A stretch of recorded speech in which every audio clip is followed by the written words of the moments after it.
Okay, there we go.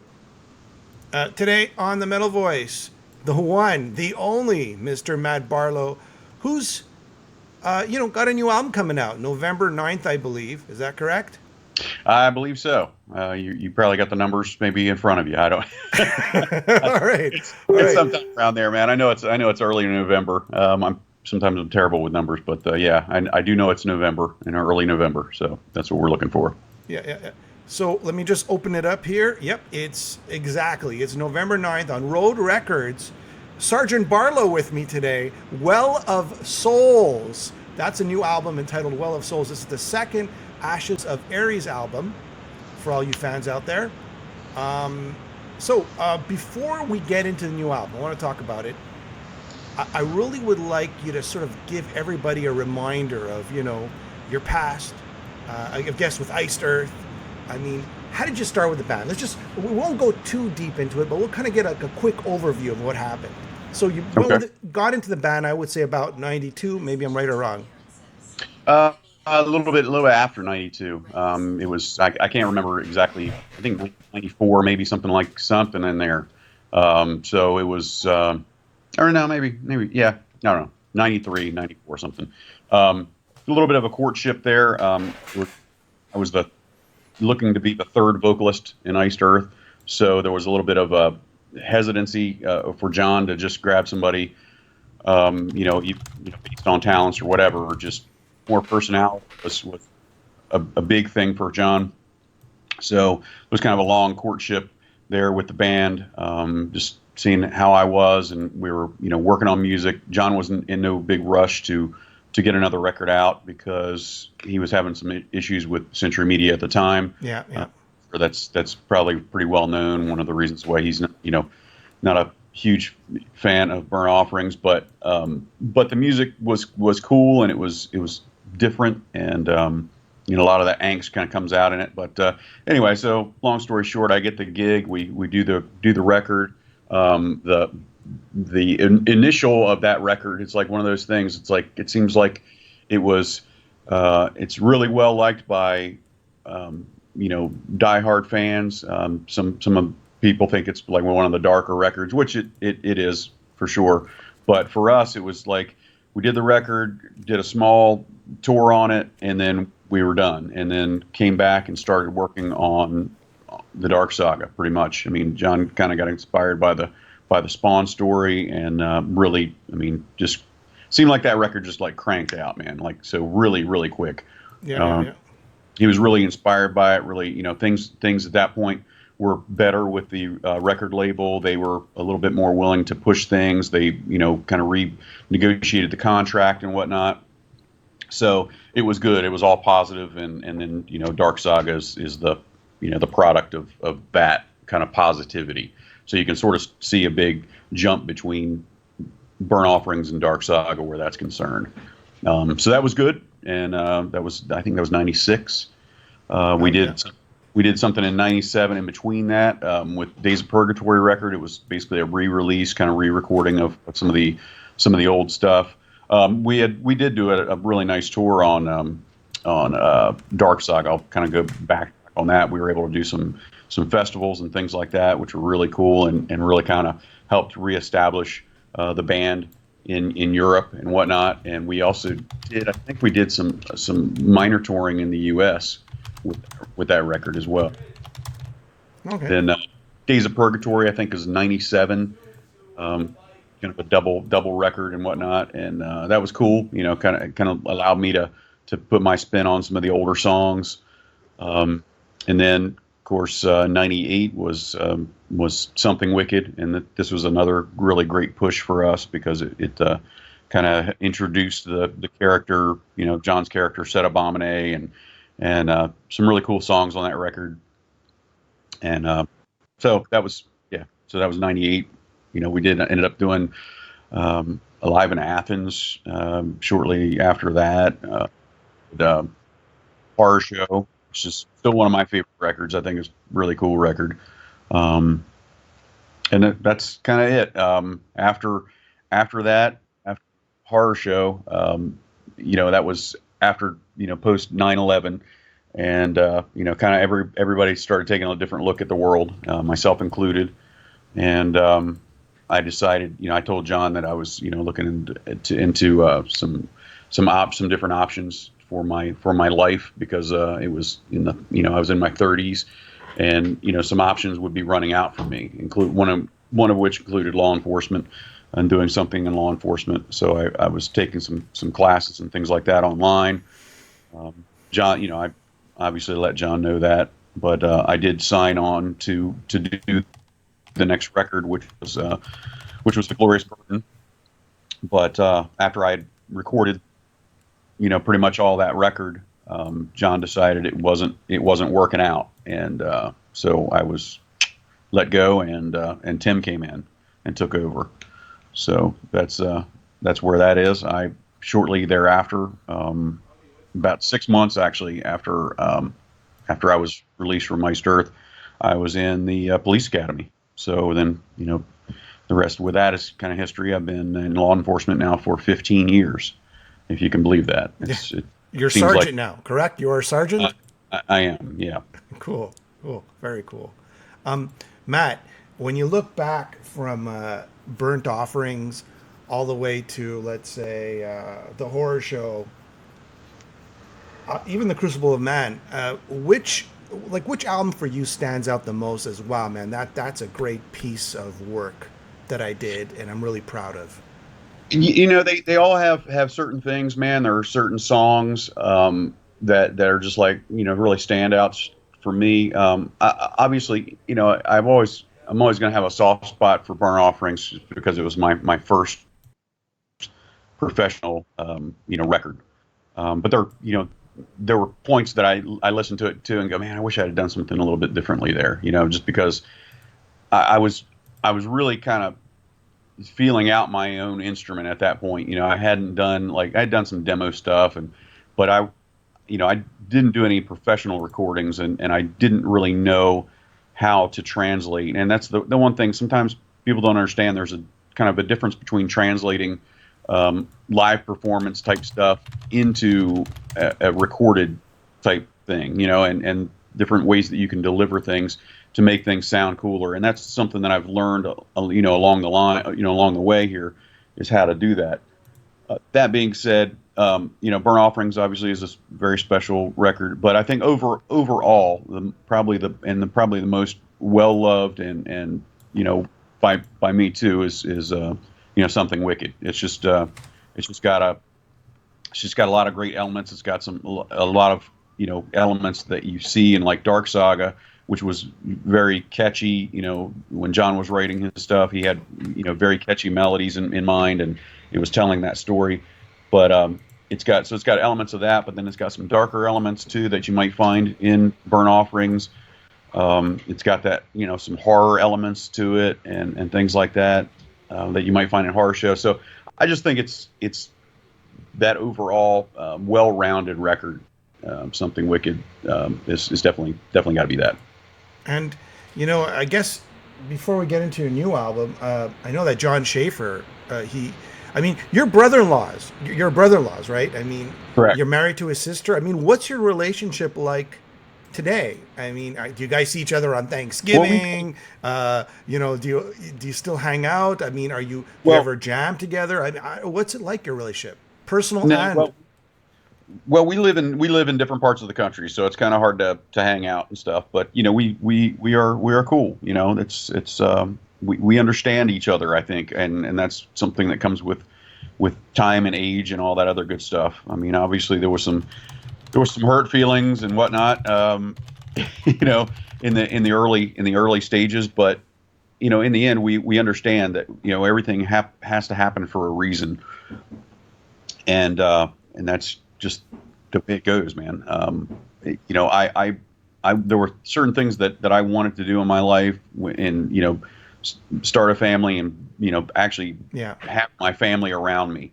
And I didn't want to raise my family from the road, or call and Skype or whatever. As cool as that is, all this technology is cool. It's not like being there with your family, and that to me is very important.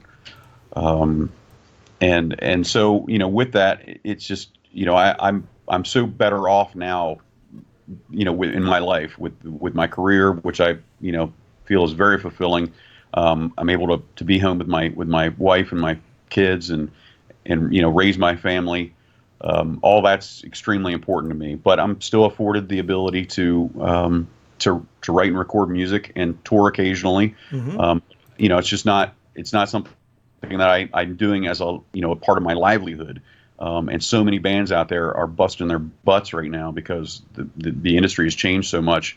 You can't make a living off writing music. Hopefully, this new stuff that's passed here in the U.S. will help uh, help some artists and make some money again from writing. But it's really tough, man. You can't see me on the other end, okay, just because of the technology that's happening.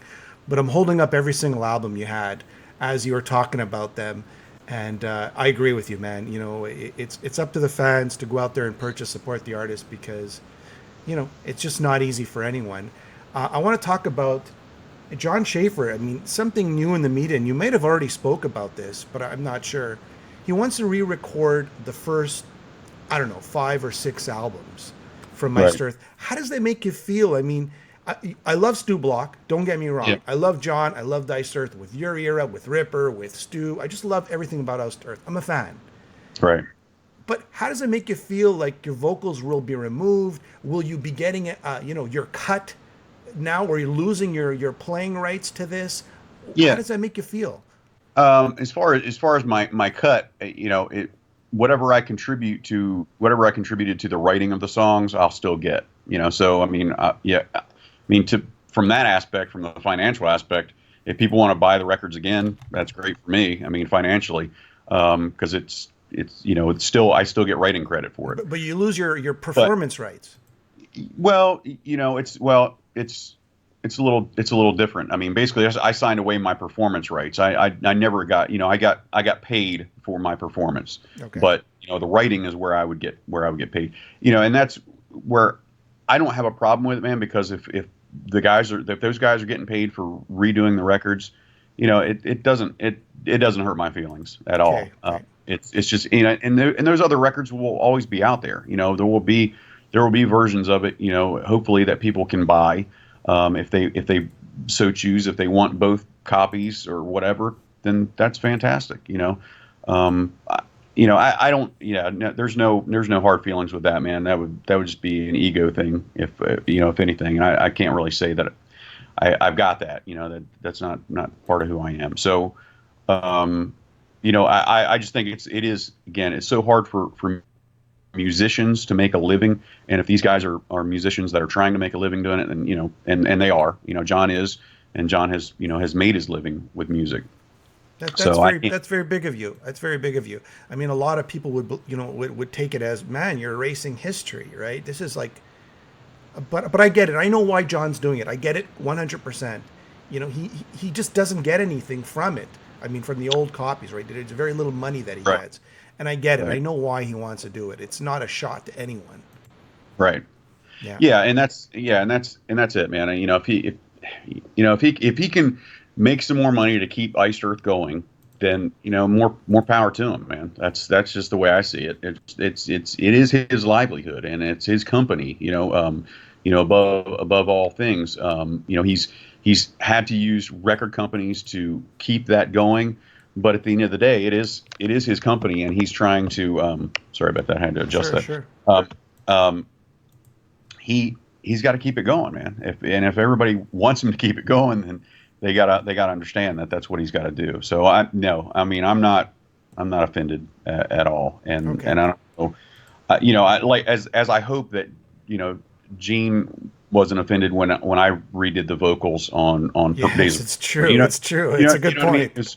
It was just at that particular time, we all thought that I was going to go on and be with Iced Earth forever, and I was just we were basically trying to redo the songs in my style so that when we do them live, that's the way that people are going to hear them, things like that. But there are still people that are going back and buying the Gene right hell band. That there's a lot of Iced Earth fans that still love the first record above all others, Yeah. Yeah. and with good reason. I mean, because it's really cool stuff, and it's different. It's just different. So there's nothing wrong with that. Sure. Let's go back to, okay, so just so everybody, to summarize again, let's finish off on this. You're in the band. You feel like you have to leave the band because you can't earn a living in the band because of the 9/11, just a whole bunch of issues. You know, you just feel like you Yeah, just can't, some great music. You're probably, it's a strange thing, Matt, when I look at ranking of Iced Earth albums as a complete with all the singers, out of five, I think everybody puts at least 3 or 4 of your albums in the top five Iced Earth all-time albums. It's just incredible how those albums have lasted, and they're timeless. They're just. yeah. But getting to this, so you leave the band. Ripper is in the band for 2 albums, The Crucible of Man Part 1, and then suddenly you come back to the band. I mean, what was that all about to do The Crucible of Man Part 2? Well, I just think I don't know. I can't tell you exactly what was on in John's mind at the time when he contacted me. It was shortly after I had signed on with Pyramids for doing their Immortal record, and he contacted me. I guess just figuring that I was I still had it in me. I still had music was in me, and I still wanted to do music, and I could do it in a way, and he approached me and basically said, "Look, I want to do Iced Earth this way. If we can work around your schedule. You don't have to, stop, with what you're doing as far as your career, and we can work around it. But keep in mind that was back before the big switch with the industry. Okay, Yeah. John was still making money on writing records, and he was getting paid nice advances and stuff like that so it was doable. It was a totally doable thing. I saw it as an opportunity maybe to come back and because the way that things left off with me and with the fans and things like that, it was just weird, and I was like, well, if John's willing to do this way and work around my schedule, then that's great. Then it gives me a chance to kind of, and I guess things weren't working out with Tim. Again, I have no problem. I really like Tim a lot, and since then we've been really cool with each other and all that other good stuff. So that's not even an issue. But what John and Tim had going on at that time, again, that's them, and I didn't. I'm not exactly privy to all of it. So anyway. Yeah. And be that as it may, so I go back with Iced Earth. I had actually done the Pyramids record right before doing Crucible, so it was kind of like 2 records, like back to back. And I had just to let everybody know, I was supposed to be doing Pyramids, kind of like that was I was supposed to be a full-time member of the band. And when John contacted me to ask if I wanted to go back with Iced Earth, I contacted Michael Kmeyer from Pyramids and said, "Look, man, I've been asked to go back with Iced Earth. John said he can do all this around my schedule and all that other good stuff, and I said I'd really like to do it. I understand if you want to get somebody else to do Immortal. I totally get that, and I'm willing to bow out and give you my blessing and whatnot." So he said, "No, we still want you to do the record, and we'll do the record, and then we'll do whatever else without you. That's fine." So that being, again, those guys in Pyramids, very, very cool guys. And I really enjoyed doing the record. I had the whole record written, or, all my vocal parts written. So I really wanted to do it, but I didn't want to leave them hanging. I didn't want to go, "Hey, by the way, I just did your record and now I'm bowing out." I didn't want that to happen. Sure. So I was really forward with them on that. So they wanted me to still do the record. I had it all written. And so I went in with Jim Morris, who was my producer for, forever on stuff, did the Pyramids record. And then shortly thereafter, we did the Iced Earth record. So, which I had a lot of it written anyway. So a lot of work in a short period of time, but it's pretty cool, man. And both those records I'm really proud of. I'm still proud of Crucible. I know it wasn't accepted with open arms, but there's elements of it that are really, really cool, man. I still think are awesome, and just the overall scope of the thing is just huge. I mean, John, writing 2 full records about his characters and things like that, I just think are really, really neat. Yeah. So So actually, you know what? One album we forgot about to talk about. It's the Horror Show, right? I mean, Yeah. can you just quickly give us some memories, both good and bad, of the making of this album? To me, Yeah. I think it's one of your best albums, next to oh geez, oh my god, I don't even know which one is my favorite. I guess Something Wicked, This Way Comes, but I think Horror Show is right up there. Can Yeah, you? and I do too, man.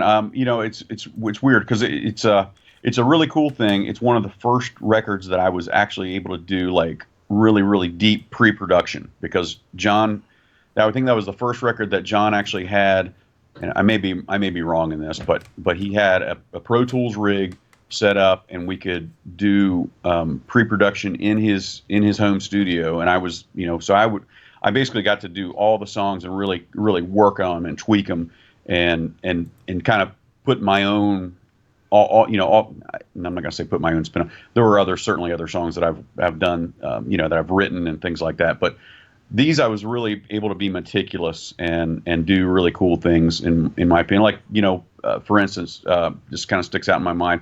I was really able to work on that, like the Dracula stuff, like the Yeah, heavy it's parts good. and things like that, and really kind of get, even on the mellow parts, like really know where how my phrasing was going to be, and really kind of get into the emotion of it, and I think that all those little things really stick out, in that I was able to kind of, before I went in to do a final cut on these tracks, that I knew what I wanted to do and how to deliver them. So for that, yeah, I agree. I think that's a really cool record. I know that I think John got kind of tired of it after a while, and I kind of based my thing, but I never have, man. I listen to that record still. I think Yeah, that me the too. tracks Oh yeah. tracks are all solid. I Who think does the talking bit on Damien? John, that's John. Yeah, he totally, because he's totally into that and into Right from the uh, movie, the Nazarene, right. Nazarene. Yep. That's right. And so yeah, he loved that. I think is it Sam Neill that does that or Yeah, well, it's Sam Neill. yeah, Yeah, yeah. yeah. So that's Actually pretty. the song is a lot better than the movie was. I loved Omen Part One and Part Two, but I didn't like the third one.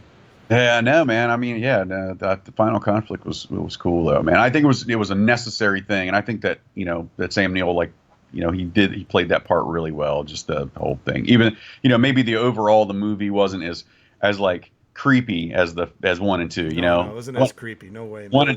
and two are just super. I'm sorry, man. When you got like possessed kids, man, it's not super creepy That's about it. The Ring, man, freaks me out. I still can't watch that movie, man. It's like possessed kids, yeah. weird. So Especially, Damien, I'm doing this for you, and she just jumps off the house, just hangs herself, yeah, on part one. Especially, we're the same age, so when we were young and we watched this for the first time, it was very man, shocking, right? So was The Exorcist.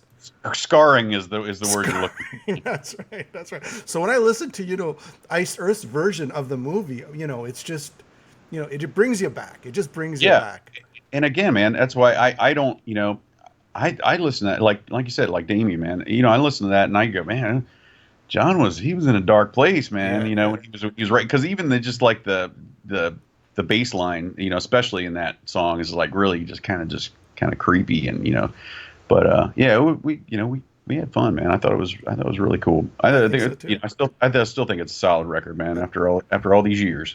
And Phantom of the Opera, is that your sister-in-law that's singing on it? No, and I can't remember what her name is. You Uni Persifeld or something. Yeah, I think. But Okay, yeah, I mean, a really cool performance, and very that was cool. had a really good time, doing that, and it was like kind of got to break out some of my opera chops, Yeah, yeah. So I mean, I'm gonna pull up Alive in Athens. Okay, what is this obsession with Greece and iced Earth? I mean, I they're have no idea. fanatic. Is it I have no idea. And the it was imagery? funny Is because yeah, it was funny because John, this is like early on internet type stuff. But he would get messages from like Greek fans, like before we ever went over there, and he was like, it is going to be I think one of the things he loved was like, it's going to be a true angels holocaust when Iced Earth comes to Greece. You know what I mean? It's like we didn't know what to expect, man. we were like, holy hell, man, this is going to be weird. But it was, man. I mean, the first time we went to Greece, it was insane, which is the reason that we decided to do, Alive in Athens. We wanted to do the live record there because we knew that the crowd would just be absolutely insane. And somewhat to our detriment, doing a first live record in a hall where the fans are screaming the stuff louder than we're playing it. As you can imagine, as a vocalist, that's a little difficult to do. And we were all just like, sometimes, John, if John can't hear his own guitar because the crowd is so loud, there's an issue. You know what I mean? But there's something magical about that album. The energy, just all the songs, the energy, the crowd singing along. Yeah. Just so you know, I'm Greek.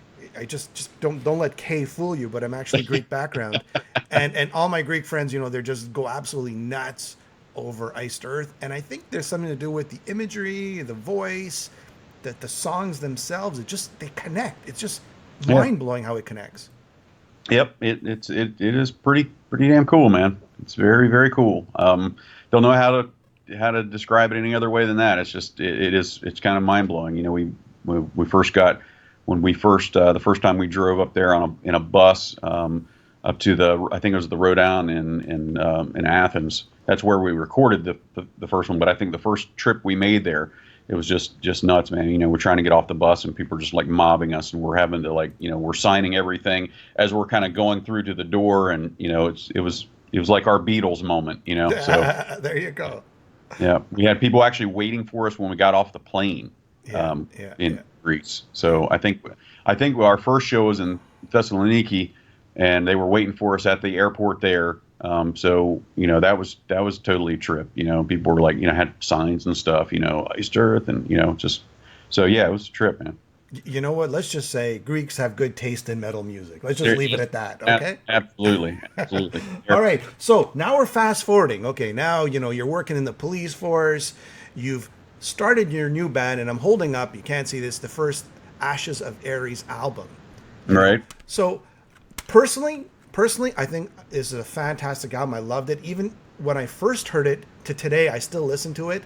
The Messenger, This Is My Hell. I just, on Warrior's Wings, this is, for any Iced Earth fan, if you don't have this, definitely go pick up the first album. Tell me about the experience of this album and the tour and just everything about it. Yeah, it was really, really cool, man. So, Freddie and I had actually kicked around the idea, when we were touring around with Iced Earth in support of Crucible, we had talked about maybe doing something together. And that wasn't fully realized until obviously I had left the band, and again, leaving Iced Earth the second time, it was totally cool, totally mutual thing. John had actually asked me to stay on full time, and I told him I couldn't. He said, well, I have to change the way things are because, again, the music industry, I have to tour more, and totally understood that. So I bowed out. So that was all good. But then, and Freddie had continued on with Iced Earth for the record after that, and had done some touring. Well, when he decided to, he was kind of done with the touring as well. He's also, he's an engineer, so he's got a full-time career. We sat down and said, look, let's do some stuff, and I had a small Pro Tools rig, with some things, some like really basic Pro Tools rig. I think Pro Tools 7 or something, with some basic stuff. Like I had a pod, and, I was doing some guitar bits and stuff like that, and just kind of writing that way. So he goes, well, what kind of setup do you have? So I sent him all the stuff. So he got the exact same thing, and it was very basic, but that's how we wrote the first record. It was, just on that. It was pretty much it. And so it was just simple Pro Tools stuff, little plug and play and all that. And we, wrote the record. We had like pretty much all the record written before we had actually asked Van to join. And of course he added his drums and added a new, dimension to the stuff. But the songs were written, and it was just cool, man. I think it was very, very fluid and very organic. We didn't really have to think about it. It just things were working. Freddie came over one time, and we were again doing all this by internet. We were just bouncing ideas back and Mm-hmm. forth, which again is the beautiful side of technology the way it is. It makes it so much easier to write and compose and things like that with different guys in different areas and different parts of the world. Much the same way that I did, and I, kind of bouncing back a little bit. I've got my Pro Tools rig to do demo up stuff for the Pyramids record. Yeah. So and that's guys have songs written over in Denmark and can send me all those files, and I can do all that stuff and add my bits. So amazing technology, right? So with Ashes, with the first Ashes record, it was very fluid as far as the writing process. We got together with Jim Morris, and we recorded it. I recorded my vocal parts at his home studio, and so that kind of helped us out on cost a little bit. Keep in mind our budget on that record was not huge at all, but it was decent. We were able to do a record. So and we were able to tour on it, which was cool as well. My job does afford me some time, so I can tour and things like that. So that's nice. And the tour went pretty well. We did a nice tour with Powerwolf and Battle Beast in Europe. Yes. So we hit several territories over there. Did it for a few weeks, and it was cool, man. I thought it went really well. And I remember you telling me last time we spoke when you were supporting this album, you go, "I'm not playing any Iced Earth songs yeah, on this tour." Did that happen? I'm not sure. yeah, no, no, I don't do Iced Earth stuff, man. Not in Ashes. It's just not, it's not necessary. We got a whole when we were supporting that record, it was our first, we were a supporting band, so we only had half hour or something. So we got plenty of material. So now we're working on our second record. Well, we've got it done. So we're gonna have plenty of material for a full show. All right, so let's get into this now. All right, now we're finally to the present, right? We've caught up after about 30 minutes. Well of Souls, November 9th on Road Records. Tell me about the musical direction on this album versus the musical direction on the last album.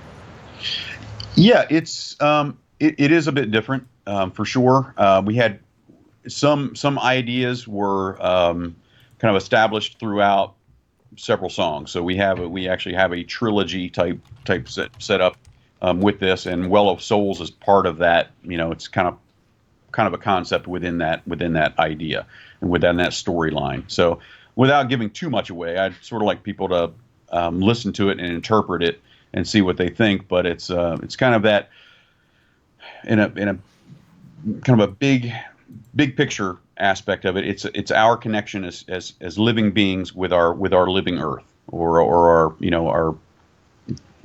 Gaia, for lack of a better term, I guess. Well, I guess that is the term. Gaia. That's the term. So, and with that, if there's a connection or if there's a disconnect between the two, then that can land us kind of in big trouble. And there are forces out there that might see us as a potential victim, and might be able to. So it's sort of a horror sci-fi kind of a concept. Is this a loose concept album? I mean, it's not a complete like with one sort of tying a theme tied to every song. Is that what it is? It's not. It's not. No, the whole thing is not a theme. There are some elements again that kind of put us in peril. We have a song called Sun Dragon that's kind of like an earth ending kind of a thing. So a lot of these concepts are kind of bigger, more grander scale. Our place in the universe kind of stuff. And then there's some personal as well. And I also, for good measure, I threw in another vampire tune. But this one, but yeah, I love them, man. I can't help it. But like the cool vampires, not like the bad ones. Not like the Twilight, or whatever. The romantic ones. Okay, I got you. We can't go there. I don't dig on glittery vampires. But this one kind of this story is kind of almost like a little bit of an ode to Anne Rice, maybe, Yeah, yeah. a little bit more of that in that realm, and it's actually our only ballad on the record. So, with that, it's a ballad, but it's kind of heavy and dark, and and that's, I would say, overall with this record, there's a lot more darkness than in the last one. Okay. There are some glimmers of light and glimmers of hope and things like that. We don't want to totally take that away, but there's a lot of dark stuff. One of the songs is "The God of War," and so it's, again, that's kind of a homage to our namesake Hmm. band. Yep. So we felt it necessary to do that, to kind of, we can't skirt around Aries too long, you know what I mean, before he starts going, hey, how about a song, There so you we go. thought it, we I'm thought it gonna was can I let me read the tracks here. And I think what's fascinating about this new album is the sort of the tracks, the names of the tracks. right, Consuming the Mana, The right, Alien, Unworthy, Soul Searcher, Dragon, Transcending, Let All Despair, In the Darkness, Spirit of Man, Time Traveler, The God of War, and You Know My Name, which is the bonus track. Just listening to these the names of the tracks, I mean, I just find it's so intriguing. I mean, what's going to happen? And the lyrics seem pretty fascinating, like you mentioned just now. yeah, yeah, it is fun. I mean, and I hope that people really do, obviously, I want everybody to go out and buy the CD, solid, a nice copy of the CD in your hand, because I will also say this little sneak on this. um, Camille, who's a kind of a long-term friend, and I can never pronounce his last name, so don't even get me to try. All right. He's a fabulous Polish artist, and I've known him for a while now. He's done like stuff for. He actually did some fan art for Pyramaze. He did some stuff for Iced Earth um, long ago, and I call him a kid because he was a kid when I first met him. But he's a grown man now, as I'm an older gentleman. But he does amazing work, man, and he did art pieces for all of the songs. So the booklet is going to be phenomenal, and I think, just for nothing, Yes. hey man, if for no other reason, to pick up a solid copy of the record, not do a digital download, and do digital, that's cool, but man, the artwork is going to be phenomenal. We're going to be looking at like doing a double record, so it's vinyl. It's going to be outstanding. So What I always say, why buy air? Why buy air? I don't understand that concept of buying air. right, I buy well, I buy everything. Look, I'm gonna show everybody here. All my CDs I bought. These are all Iced Earth CDs and Ashes of Aries, etc., etc. Why buy right, air? It's really not worth it. I know it's not right. cool. It's in the way this is not cool today, but you know what? I don't give a crap. Right. Well, yeah, people don't have time to, sit down and transfer their, CDs over to digital format. They can carry them everywhere or whatever. But, at the end of the day, why not? It's a souvenir. Just order it, man. It's just as easy you can order it. Most places now you can order it on Amazon and Yep. get the digital free. Yep. So you order the solid copy, it shows up later on, and then you can sit down and look at the book and keep it, and when bands are willing to give you extra for the same amount, I mean, why Yes. not? You know what I mean? Exactly. That's Exactly. what we're willing to do that. We're willing to give you that. We push to give it to you because we want you to buy the. And yes, I'm not going to say that it's not totally. We're not going, well, it's just all for you. Hey, man, look at it this way: if you buy the entire record, and not just pick and choose songs, then the artists are getting paid. The artists, even if it's a small amount, we're still getting a chunk for our writing. So, Yeah. with that, please do that. That definitely helps. And you're not losing anything. You're only getting actually a better quality product. Because when I put in my CDs in my car, I can hear the difference. Absolutely. I know that there's a difference because you can jam way more information onto that CD than you can into an MP3 file. There's Well, just look. MP3 files are 5 megabytes. A real WAV file off of a CD is about 50. So right. do the math. I mean, anybody could do the math. You're gonna something that's compressed, a lot less sound. Something that's not compressed, a lot more sound. Okay, here's a question. Let's just go into a question here. Lefteris, of course, a Greek, is asking, can you ask him what's his influences as a singer and his top 5 heavy metal albums of all time? So there you go. Your favorite singers and your top five. Well, just a few. We'll say heavy metal albums of all time. Yeah, man, my top singers, man. I always go back. I always go back to Ronnie James Dio. Has There got to you be go. one on the top. Bruce Dickinson. I'll give James Hetfield a shout out. Um, Jeff Tate. Of all people, I know you would think because he doesn't sound really like me at all. But some of that smooth crooning stuff, man, that he did was phenomenal. And I still kind of go back to that, whenever I want to croon.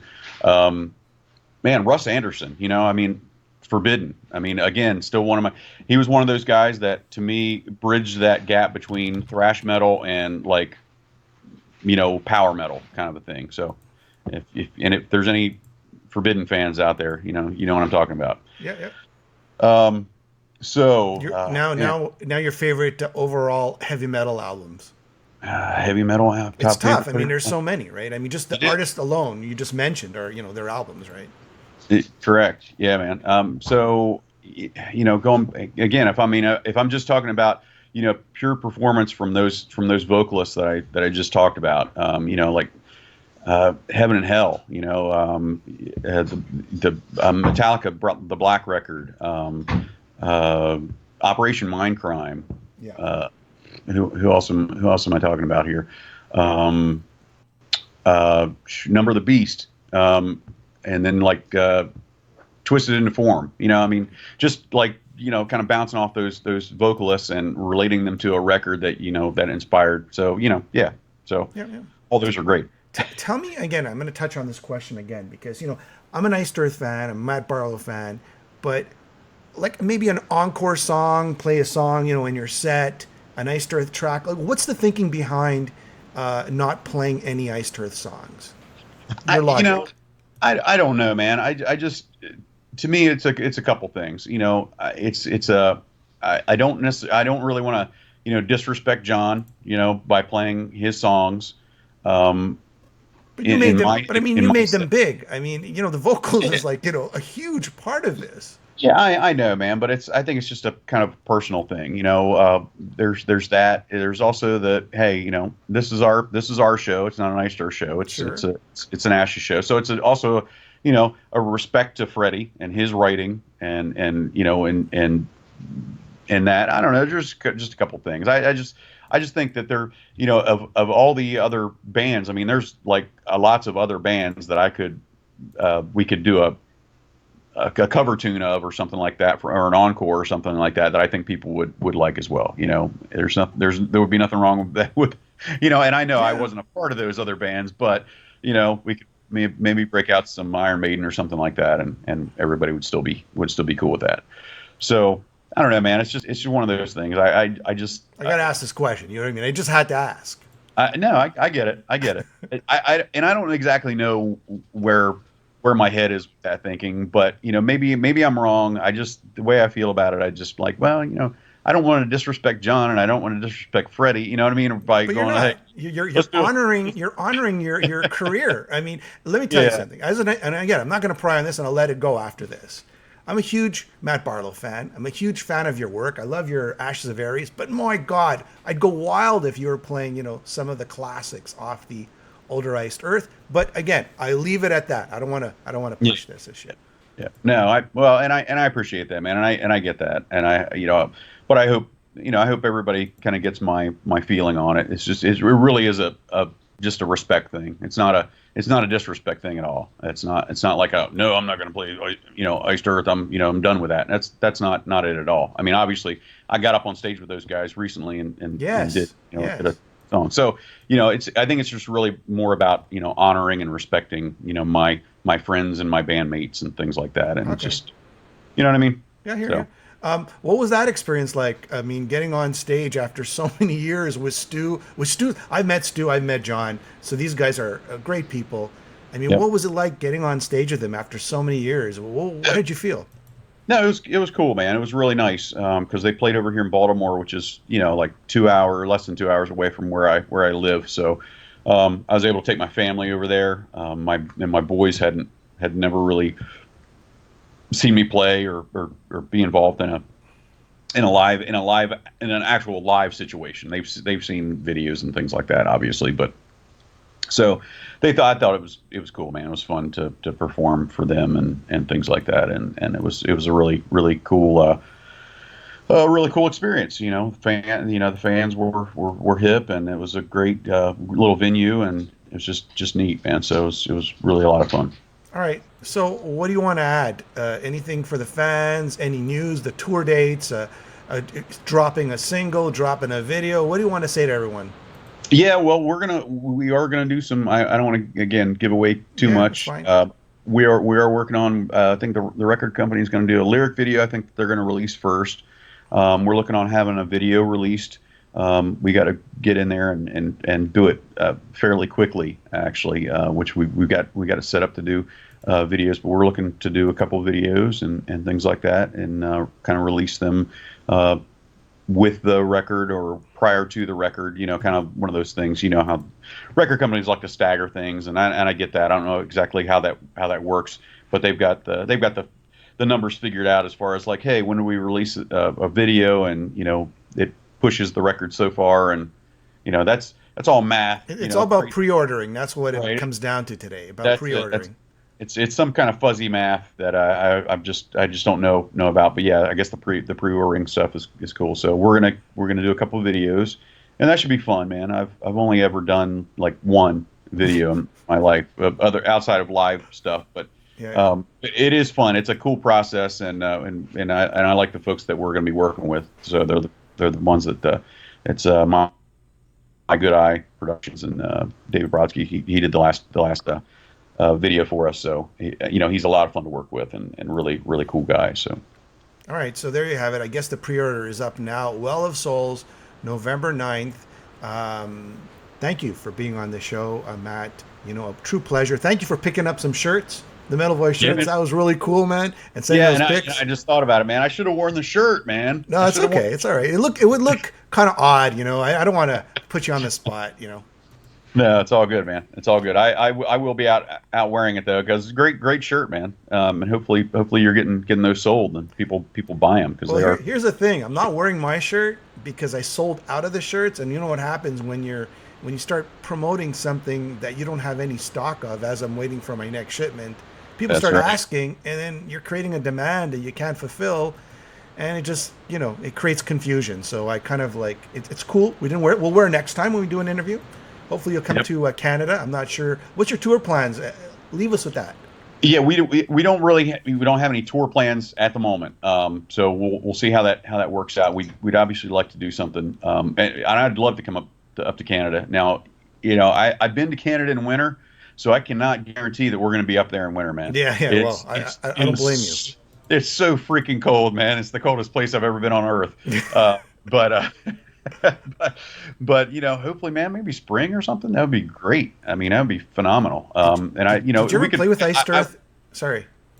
Yeah, no, go ahead. Did you ever play with Iced Earth in Montreal? Look, I've seen with. I know that. Yeah, I've seen Stu twice, but I'm Yep. trying to remember if you guys came. to Yeah, we Montreal. did.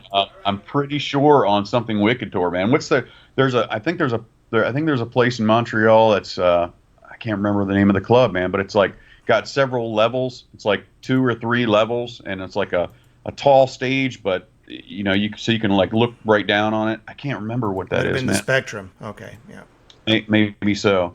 But yeah, really cool. Like a tiny stage, like but like everybody's like right on top of you. It always reminded me of like Thunderdome. You know what I mean? Yeah. It's Cool, like cool. everybody's kind of like hanging out and like looking right down at you and around you and stuff. But no, that was yeah. We definitely played Montreal before, so that was cool. And I think we played Quebec City as well. Toronto, probably. Toronto for sure. Just so everybody knows, there was like a tornado that ripped through parts of Montreal and Ottawa. So, and that was the first time I ever heard of any tornado in Canada. Yeah, that's We crazy, usually man. get snowstorms, not tornadoes. Yep. That's a trip, and we like here in Delaware, we don't get a lot of tornadoes, but sometimes we do. You get that those straight line winds cutting across, man, and it just spawns in these little tornadoes, and they'll pop up and they'll put a hurting on some stuff, man. They'll do some devastation because even if it's like an F1 or something, it can knock down trees and stuff. So we wait for your promotion to captain in the police force. I'm very Yeah, well, anxious for that. I don't know about that, man. I don't know. Well, I'm very happy where I am right now. So Cool. we'll leave it at that. So that's Matt Barlow, singer Ashes of Aries, former singer of Iced Earth and Parmes, of course, and so many other projects. And, a thrill to talk to you. All the best on your new album, November 9th. And that's pretty much it on my end. Any last words? No, man, that's it. Thank you everybody for supporting, man. I've been around for almost 3 decades now, so it's crazy, crazy to even think about that. But as far as music, it's just a huge part of my life, and you guys make it happen. If it weren't for you, I couldn't be doing this. So, cheers. All right. Thanks everybody for watching. All right.